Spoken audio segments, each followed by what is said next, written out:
encontro das forças da natureza em um mundo oculto, um milagre tropical. Neste instante, a evolução está construindo um colosso vivo. Um gigante construído pela menor criatura da natureza. Um modelo de reencarnação. Um sobrevivente nascido de um desastre.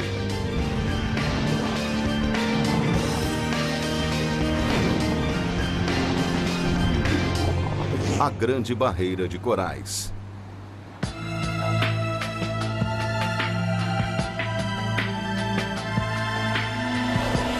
Maravilhas da natureza. A Grande Barreira de Corais.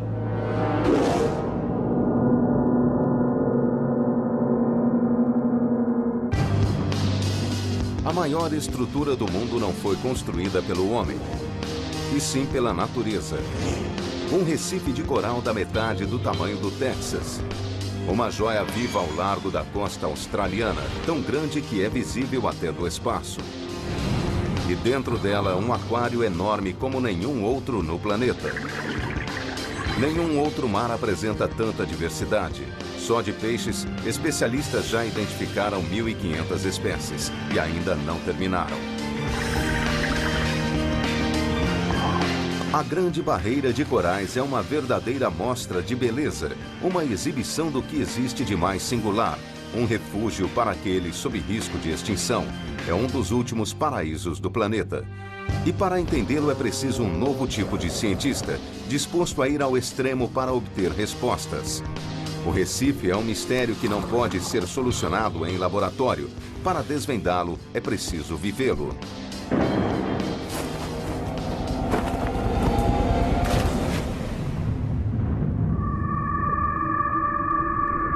A beleza nada lado a lado com a violência. Aqui os peixes têm a menor expectativa de vida do planeta. Contudo, o Recife é uma orquestra de viventes.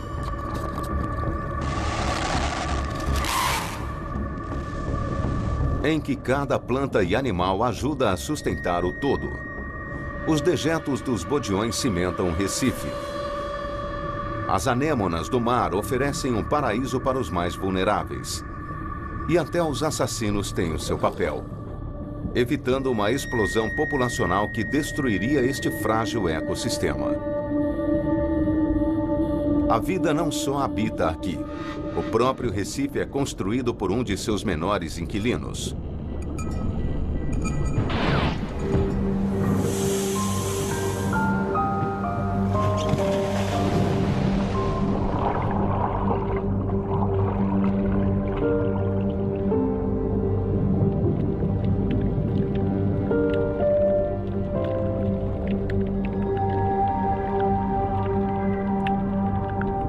Há mais de 15 anos, o cientista Dave Wockenfeld vem até aqui estudar os pólipos de coral. Essas criaturas minúsculas são parentes próximos das águas vivas, só que bem menores. Elas não possuem um só osso no corpo. Contudo, há meio bilhão de anos, são insuperáveis operárias da natureza, verdadeiras arquitetas de labirintos de calcário.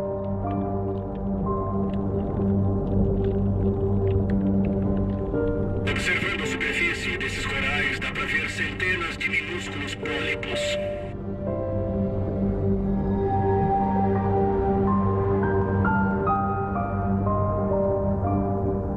E cada pedacinho deste Recife viveu uma odisseia para chegar aqui.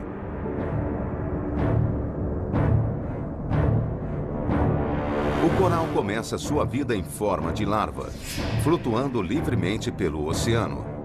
E para cada uma delas, as chances de sobrevivência são mínimas. Elas têm de evitar milhões de bocas ao cruzar até 1.600 quilômetros de mar aberto. Menos de 100 mil completam a jornada. E a seguir, enfrentam seu segundo obstáculo, encontrar o local perfeito para parar. Cair sobre a areia ou sobre um afloramento apinhado é morte certa.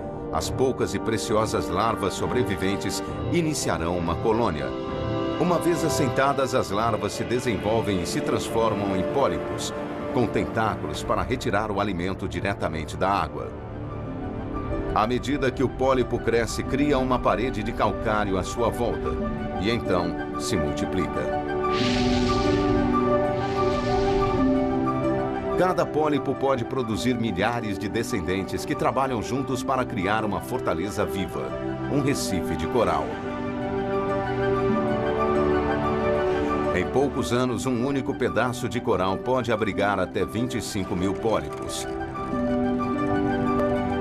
Todos descendentes do fundador original.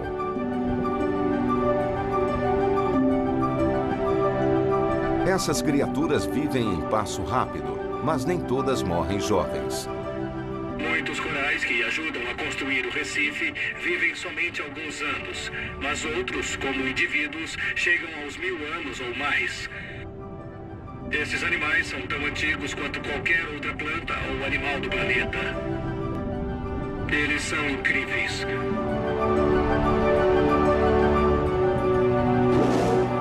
Aqui os pólipos trabalham com a força total.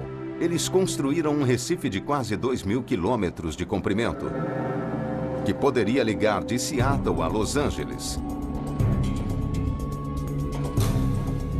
Porque neste lugar único, deu-se uma combinação singular de circunstâncias para criar um paraíso para os corais.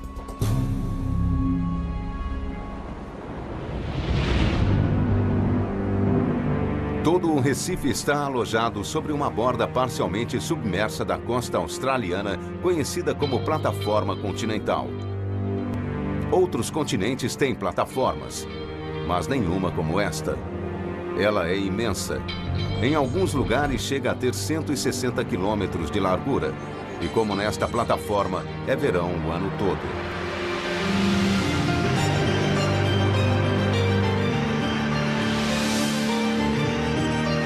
E a maior parte dela é rasa. Toda essa extensão de leito do mar é banhado pela luz do sol.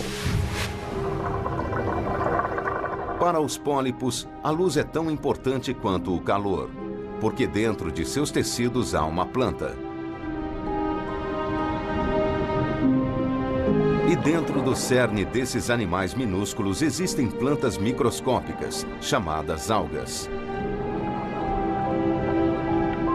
Mas estas não são parasitas. Nada disto aqui existiria sem elas. Quando as algas fazem fotossíntese, elas retiram energia da luz do sol, do dióxido de carbono e produzem açúcares que fornecem energia para o coral. É uma das parcerias perfeitas da natureza.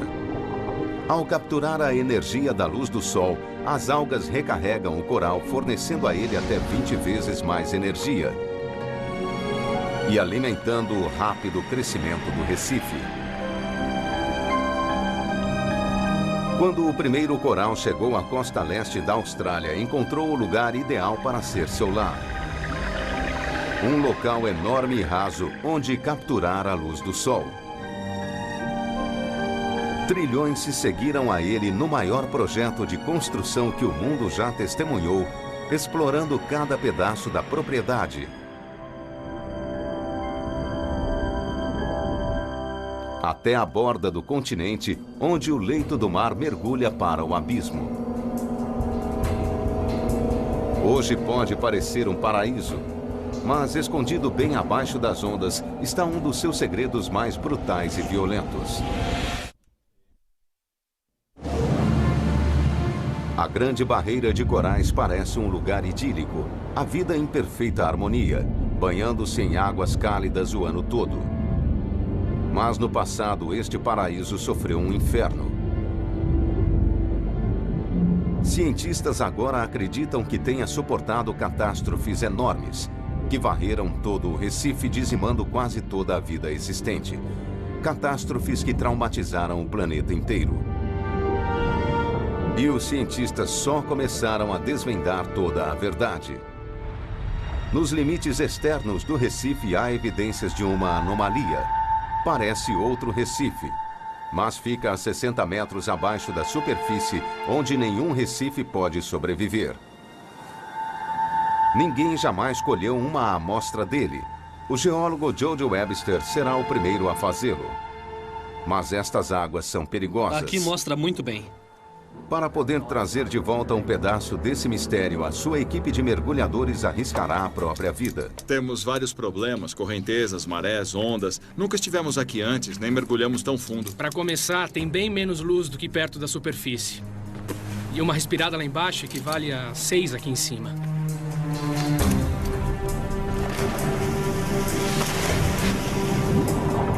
Ele só tem 25 minutos de tempo de mergulho e só a descida até lá levará 10 minutos. Tudo bem, Chico? Sim, tudo bem. Descendo agora.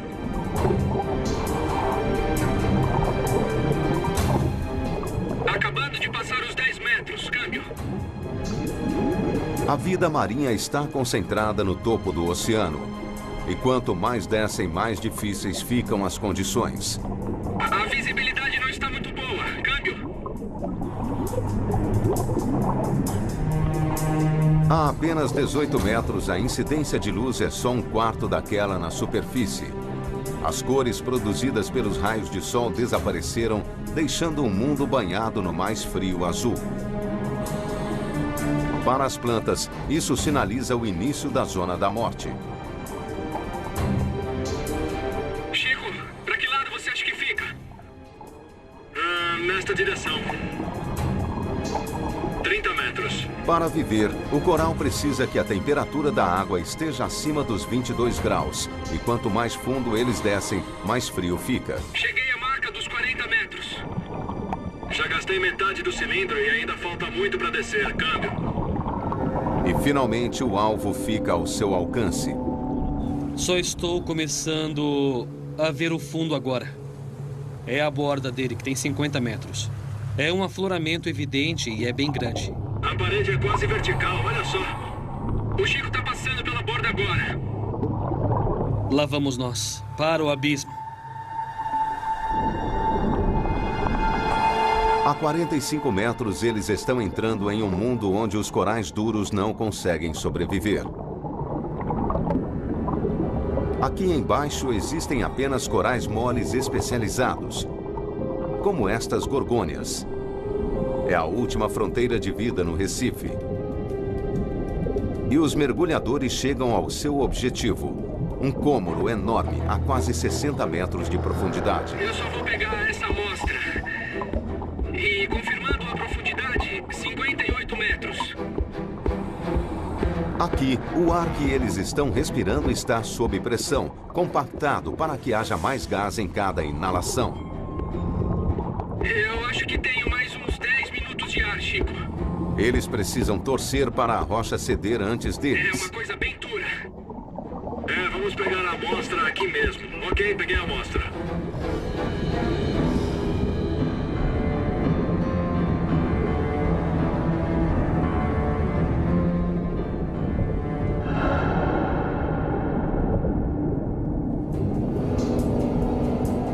Restam-lhes poucos minutos. Eles precisam levar a amostra para a superfície. Vamos ver o que tem aqui dentro. Para Jody, este é o momento da verdade. Viu? Olha só. É. Ele é a primeira pessoa a ver o que está oculto muito abaixo do Recife. É, tem mesmo um coral aqui dentro. Dá pra ver a estrutura aqui. Sem dúvida, isso é um coral. E não é um coral qualquer. A amostra que trouxeram das profundezas parece desafiar a natureza. É uma espécie de coral que só pode crescer em águas rasas. Qual seria a explicação para isso? A órbita da Terra não é estável. No decorrer de centenas de milhares de anos, excentricidades minúsculas em seu caminho fizeram com que o planeta balançasse em seu eixo. 18 mil anos atrás, ele se inclinou. Foi apenas 1 grau, mas isso bastou para fazer o planeta mergulhar numa era de caos. Uma era glacial. As calotas polares começaram a se expandir agressivamente, sugando água para formar placas de gelo enormes. Em cada canto do mundo, o nível dos oceanos baixou e o mar raso na costa leste da Austrália desapareceu por completo.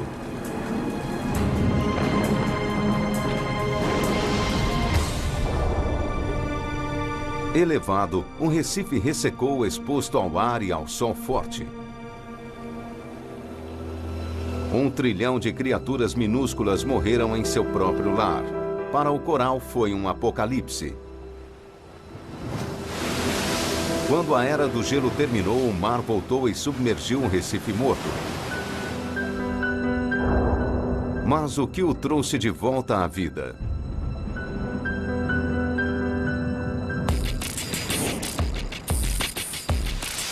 A resposta está nos limites externos do recife.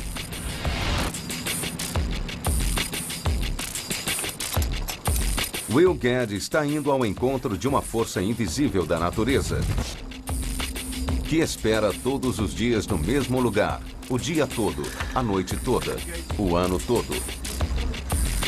Ela tanto dá como tira a vida.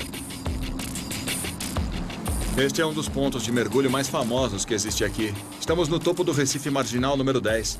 Ali do outro lado dá para ver a onda arrebentando. Aquilo é mar aberto.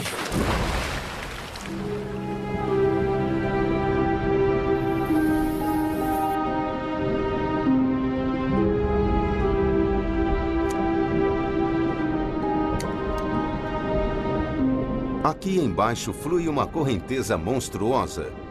Ela dispara ao longo do recife muito mais rápido do que um humano pode nadar. A sua única opção é deixar-se levar. Mas o que pode matar um mergulhador é também o sangue da vida deste recife.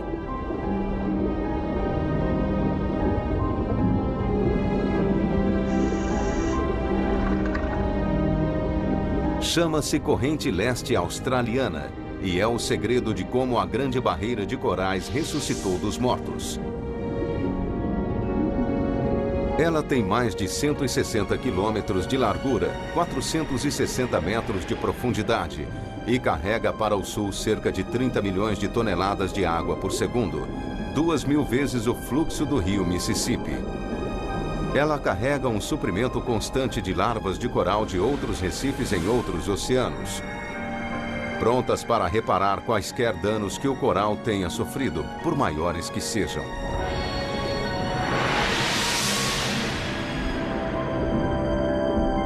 Há milhares de anos, essa corrente poderosa tem regenerado o Recife. Mas ela não é capaz de reparar tudo. Sob as ondas existem cicatrizes ainda mais profundas. O maior recife de coral da Terra abriga uma diversidade surpreendente de espécies marinhas, algumas das quais não podem ser encontradas em nenhum outro lugar do planeta. É um verdadeiro panorama de formas estranhas e cores vivas, onde até o exuberante peixe mandarim pode se camuflar. Esses jardins de coral são o lar de répteis blindados e de assassinos mais discretos. O cono e o polvo de anéis azuis. Delicado, gracioso e com veneno suficiente para matar 2 dúzias de pessoas. E mais no alto pairam gigantes, raias jamanta e baleias mink.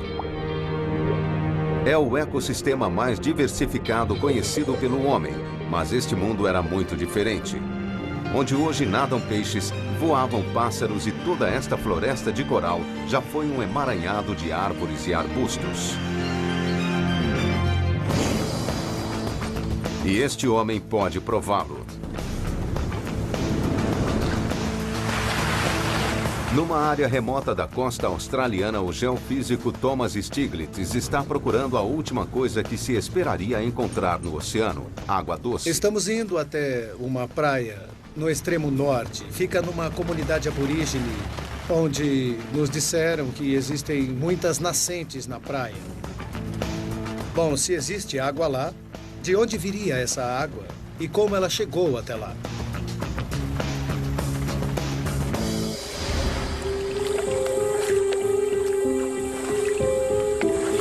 Eu acho que em algum lugar por aqui parece haver uma das grandes. Eu só estou tentando encontrá-la. Na verdade, é uma tarefa bem traiçoeira. Tem areia movediça nas praias e você pode cair nela, porque a areia é muito macia. Aqui está. Encontrei, eu acho. Uma nascente. E o que sai daqui é água doce, que pode ser bebida. Está vendo essa coisa borbulhando aqui? Os antigos moradores deste lugar chamam de Buyurbindi, água doce no oceano. E os australianos os chamam de Wonk Holes, nascentes de água doce no meio do mar.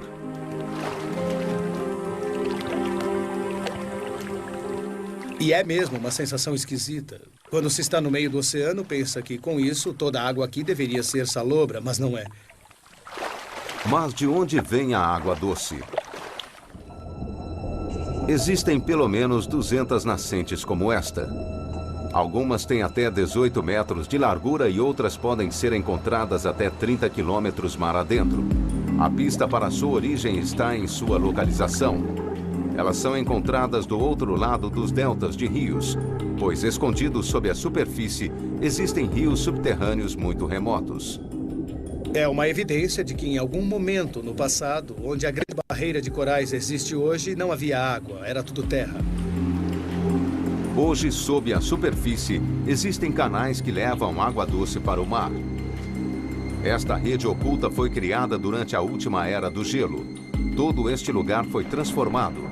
O nível do mar caiu em 130 metros e apenas os rios fluíram pelas terras recém-criadas.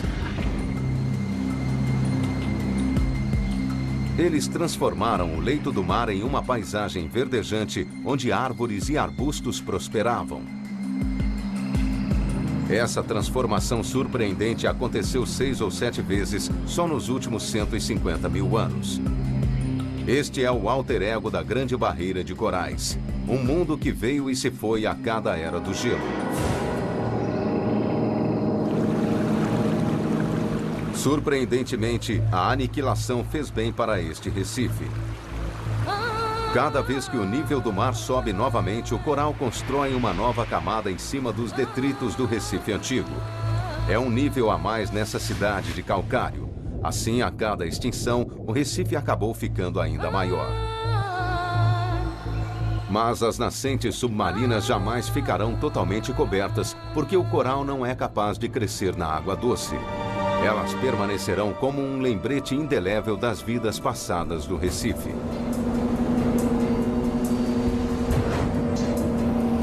Mas as origens do Recife remontam a um passado ainda mais distante, e para entendê-los é preciso solucionar um dos maiores mistérios do Hemisfério Sul.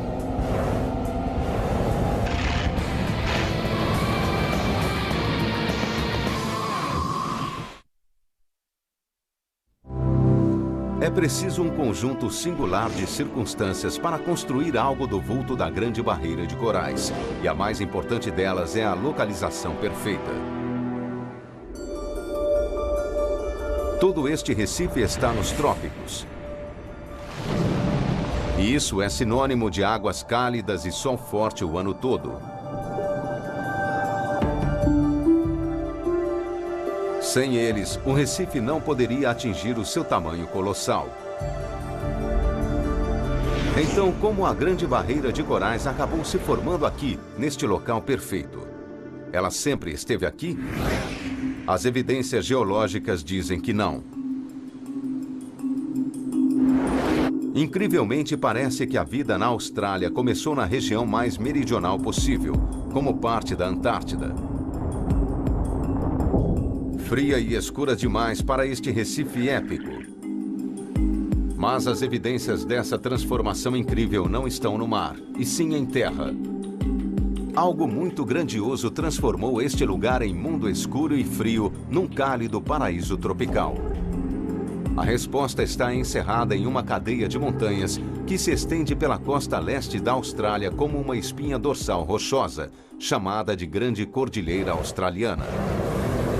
O superdetetive geológico Kurt Nessel está caçando a montanha certa, uma que contenha as respostas.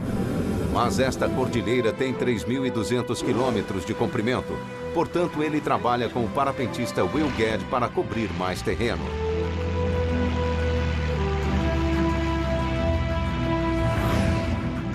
Kurt está procurando este cume espetacular. Chama-se Monte Warning e teve um passado violento. Como todas as montanhas nesta cordilheira, ele foi um vulcão ativo.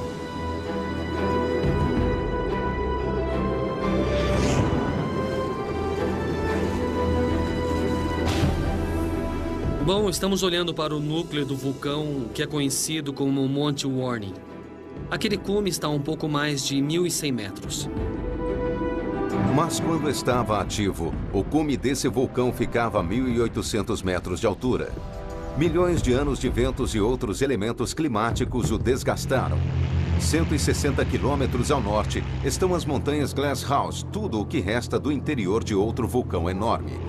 Para entender como a Grande Barreira de Corais começou, eles precisarão de amostras dos cumes das duas montanhas. Mas esta tem cerca de 460 metros de altura. Não é o lugar mais acessível do mundo.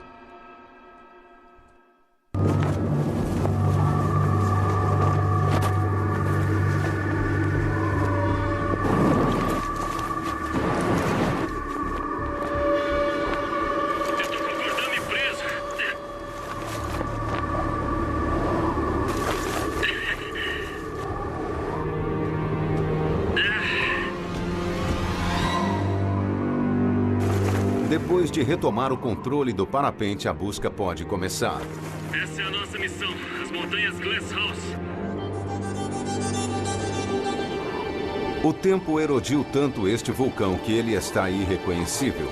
Tudo o que resta é o núcleo de lava que um dia estava ativo no vulcão. Ele se esfriou e formou este pináculo de rocha, e suas fendas servem de bom apoio para as mãos.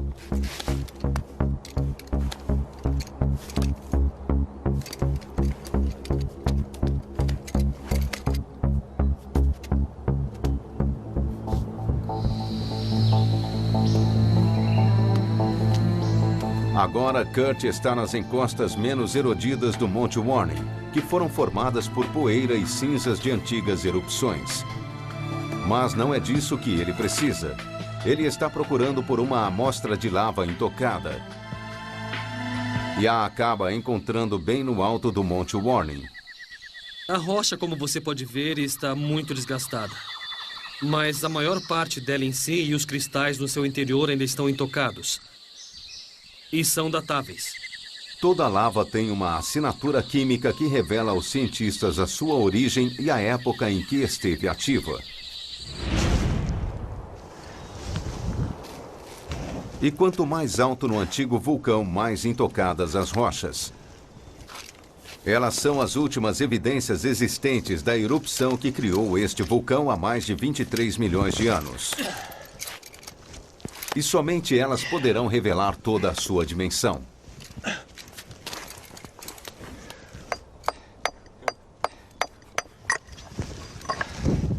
A 150 metros, Will finalmente consegue colher uma amostra.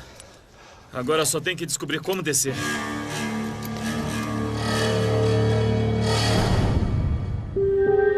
Uma análise das rochas da montanha Glasshouse e do Monte Warning revela algo surpreendente. A lava contida no interior destas duas montanhas, distantes 160 quilômetros uma da outra, tem a mesma origem. Como é possível? A resposta está num fenômeno geológico incrivelmente raro. Muito abaixo da Austrália, no interior derretido da Terra, existe um hotspot, uma área misteriosa composta de rocha liquefeita. Ele é quente o bastante para deslocar a lava fresca até a superfície. Mas há algo muito especial sobre os hotspots, algo que permite a eles revelar a história do passado da Austrália. Porque os hotspots não se movem, mas os continentes sim, e deslizam por sobre eles. Esta cordilheira é um registro dessa movimentação. Com dezenas de milhares de anos de idade, ela prova que a Austrália tem se movido para o nordeste desde a Antártida, cerca de 13 centímetros por ano. E isso a torna o continente mais veloz do planeta. 50 milhões de anos atrás, a Austrália ficava perto do Polo Sul. Águas frias e o mais escuro dos invernos, cenário onde nenhum coral poderia sobreviver. Mas então ela começou a se mover para o norte. 18 milhões de anos atrás, ela chegou em cálidas águas tropicais. Somente aí o maior recife do mundo pôde nascer.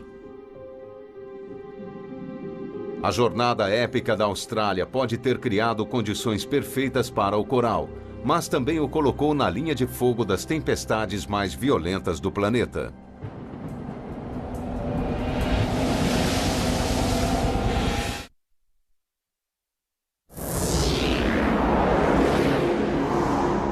Durante milhares de anos, as condições que criaram o maior ser vivente do mundo estiveram em perfeito equilíbrio. Até mesmo os elementos locais trabalham em harmonia para criar o Recife. Localizado nos trópicos, o Sol atinge a água em um ângulo tão preciso que praticamente nenhum calor é refletido. Ele é todo absorvido pelas cálidas e férteis águas. Mas nem tudo aqui é tão benigno. Algumas das forças mais brutais da natureza atuam neste mar. Vindos do oeste, os ciclones acumulam força enquanto viajam velozmente pelo Pacífico. Mas o Recife descobriu uma maneira de se proteger.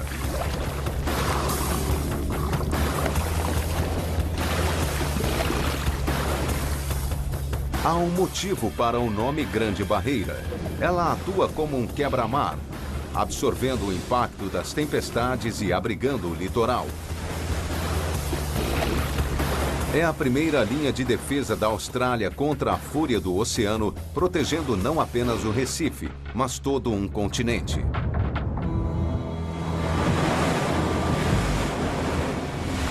Mas como algo tão frágil sobrevive a esse ataque constante?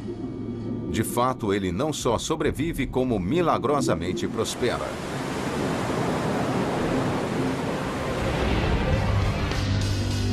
Aqui, as ondas agem como incêndios florestais, varrendo o Recife e levando afloramentos antigos.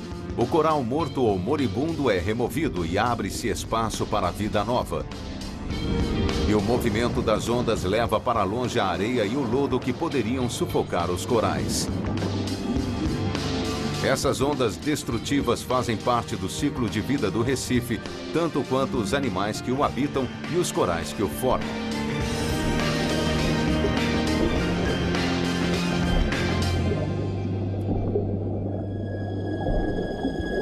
Mas há um outro milagre aqui. A 160 quilômetros da costa, no meio deste imenso mar plano, de repente e sem nenhum aviso, terras surgem do meio do nada. Aqui, ilhas surgem e desaparecem o tempo todo. Mas o que as cria? Esse processo mágico é mais facilmente visto do ar.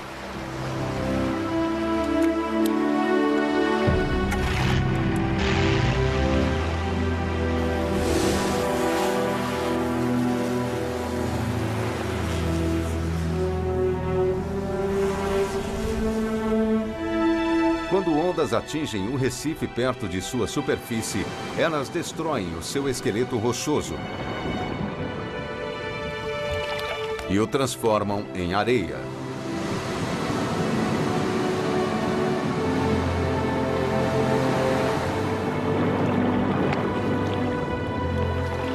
A areia vai assentando uma camada após a outra até que finalmente emerge uma ilha.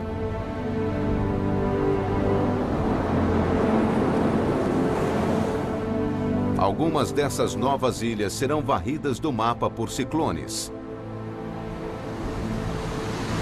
Mas com a ajuda vinda do alto, as ilhas podem resistir e até crescer.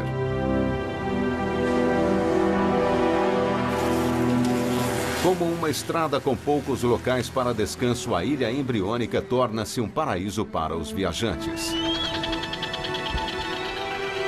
Estas aves deixam sementes em seus excrementos que acabam se tornando plantas, dando coesão à areia da ilha e protegendo-a do poder destrutivo das tempestades. É todo um paraíso saído do mar, consolidado pelos animais que nele vivem. Hoje, os elementos que sustentam o Recife estão em sintonia: o sol, o vento e as ondas. Mas não é preciso muita coisa para desequilibrá-los e causar um evento desastroso nesse Recife imenso.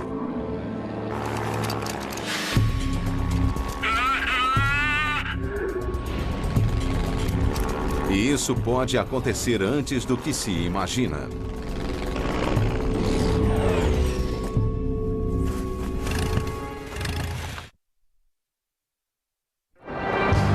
$18 milhões de anos atrás, uma série de eventos notáveis conspirou para criar a Grande Barreira de Corais.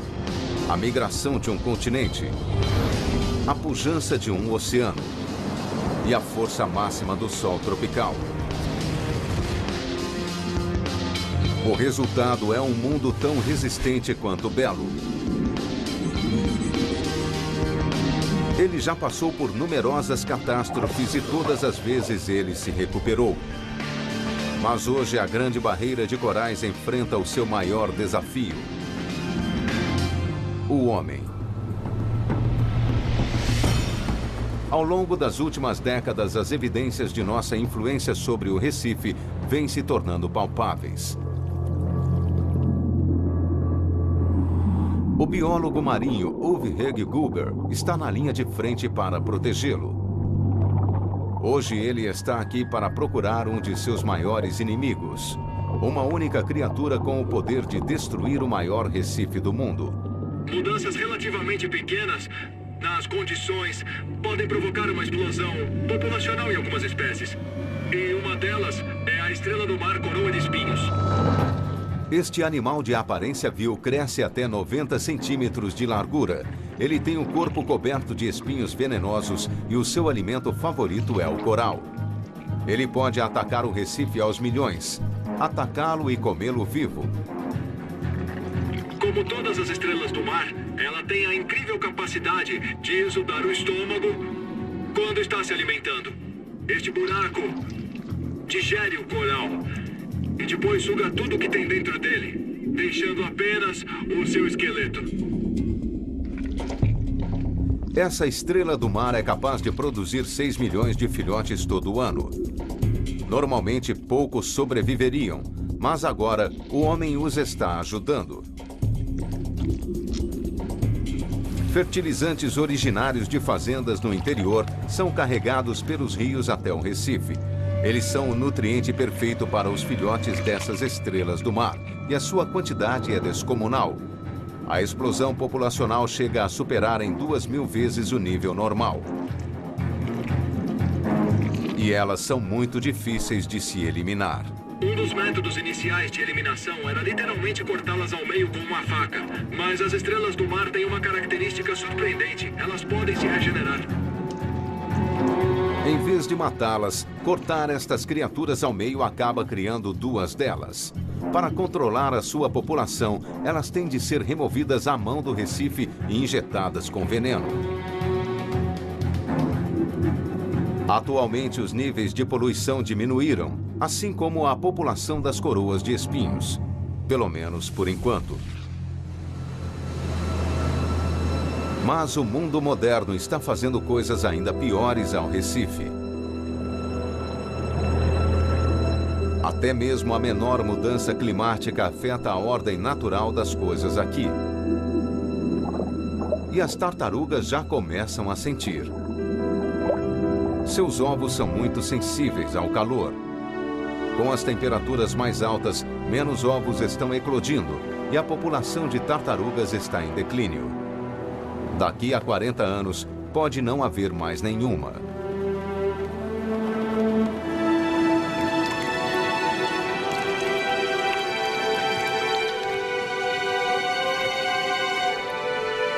E o próprio coral corre grande perigo, porque a temperatura da água é uma questão de vida ou morte.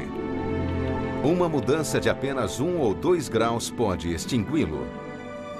Mas os cientistas estão descobrindo que o coral não é totalmente indefeso. Ele tem um mecanismo de proteção inacreditável. Se a temperatura fica muito alta, o coral responde e tenta mudá-la.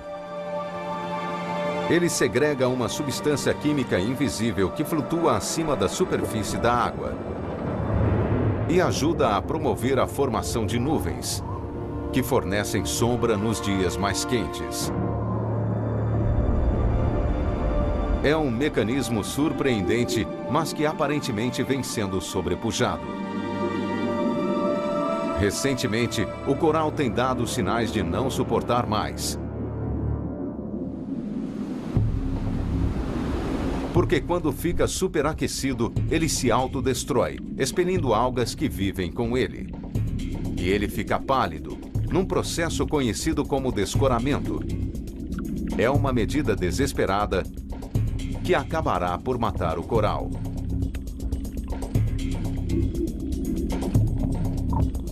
Portanto, UV monitora o Recife constantemente para ver quais corais correm risco.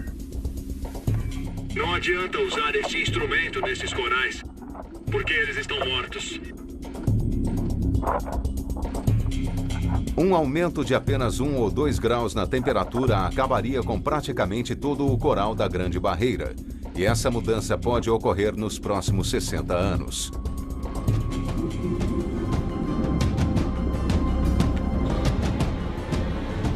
Nada de corais, nem peixes, nem vida. Já descobrimos que o CO2 que colocamos na atmosfera é responsável pelas mudanças súbitas na Grande Barreira de Corais. O que acontecer a seguir dependerá de nós. E este não é o único efeito do aquecimento global. À medida que os níveis de dióxido de carbono aumentam na atmosfera, os níveis de acidez do oceano também aumentam, dissolvendo os corais vivos.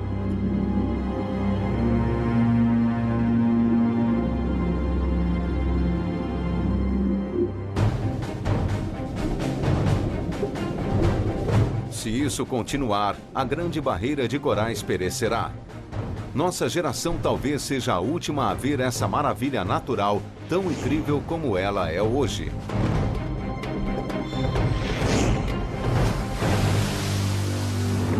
No entanto, se existe uma coisa que o passado nos ensinou, é que o Recife sempre se recupera. Mas a grande questão é, estaremos por aqui para ver isso? Versão brasileira, DPN Santos.